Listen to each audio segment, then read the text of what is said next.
let's learn how to take the limit of functions that involve an absolute value. So here we have the limit as x goes to 0 of the absolute value of x. Now we want to start by reviewing what the absolute value of x looks like. So down here I've sketched the absolute value of x. You probably remember from algebra or pre-cal that it looks like a v.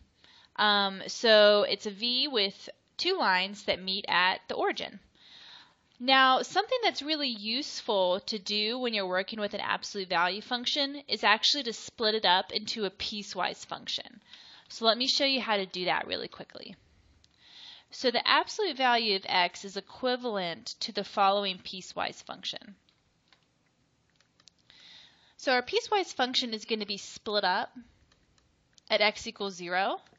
Which makes sense, right? Because if we look at our graph, we've got a v, so we've got two lines and they meet at x equals 0. So what are those two lines?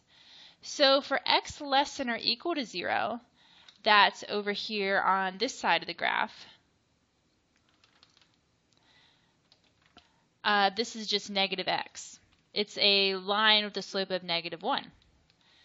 Now for x greater than 0, that's over here on this half of the graph. What's my function there? Well, it's just x. It's a line with a slope of +1. Okay, so this is my piecewise function that is equivalent to the absolute value. It just represents the two halves of the v shape.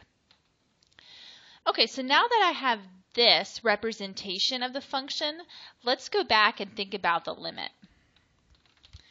Okay, so you learned in the previous video that Elizabeth did about taking the limit of piecewise functions and how it's important to look at the limit of both pieces to see if they match up or not. So here I'm looking at the limit as x goes to 0. So I need to check the left-hand limit and the right-hand limit of this piecewise function. So let's start with the limit as x goes to 0 from the left. Okay, now I need to remember to pick the appropriate piece from my piecewise function. So since I'm going to 0 from the left, that's values that are less than 0. So I want to pick my top piece. So the limit as x goes to 0 from the left would be of -x. Now, according to my limit laws, I can pull constants out front. So I'm going to pull out a factor of -1. So it's going to be -1 times the limit as x goes to 0 from the left of x. Okay, so now I've just got the limit as x goes to 0 from the left of x. So that's just going to be 0, right? Because from our limit laws, we know that if we're approaching x, it's just whatever the x value is approaching. So this is -1 times 0, which just equals 0. Okay, so we also need to do the right-hand limit.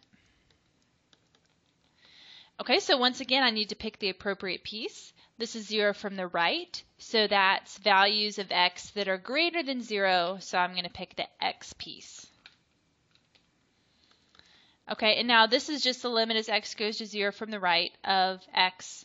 So x is just approaching 0, so my y values are also approaching 0.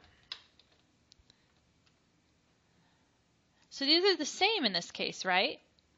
The left-handed limit and the right-handed limit are the same, which means my limit overall is just going to equal that value, which in this case is 0. Now this makes sense, right? Because we see in the graph that the two pieces meet at 0, so we would have expected that the limit would be 0 as x goes to 0. But this shows us how to work with the function.